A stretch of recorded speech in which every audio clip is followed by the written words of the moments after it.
welcome back to the Peaceful Protest. All of you that had subscribed to me and blessed me with those subscriptions, thank you so much. And I owe you a large apology, because it seems I was just made aware today that for some reason, some people that I know had let me know that they couldn't see anything beyond Exodus 6.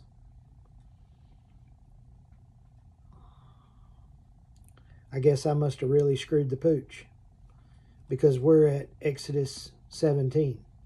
So I had to go back and double check, and I seen that about 10 of them, even though I post everything the exact same way every day, the past 10 somehow had become private.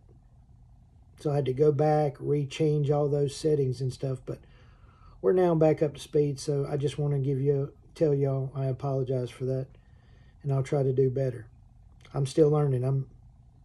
I'm an amateur at this. I'm just trying to make my way through and see what I can do.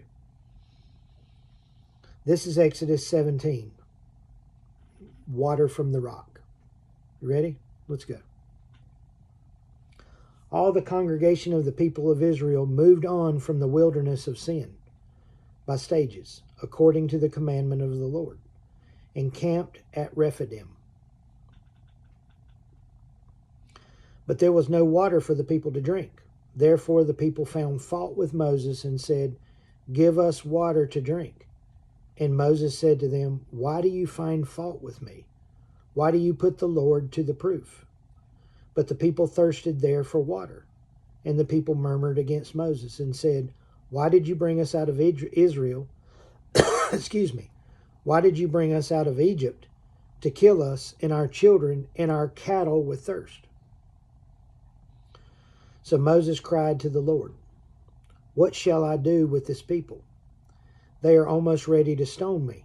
And the Lord said to Moses, "Pass on before the people, taking with you some of the elders of Israel, and take in your hand the rod with which you struck the Nile, and go.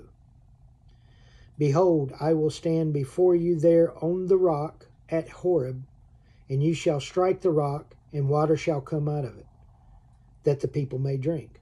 And Moses did so in the sight of the elders of Israel, and he called the name of the place Massah, or Meribah, because of the fault finding of the children of Israel, and because they put the Lord to the proof by saying, "Is the Lord among us or not?"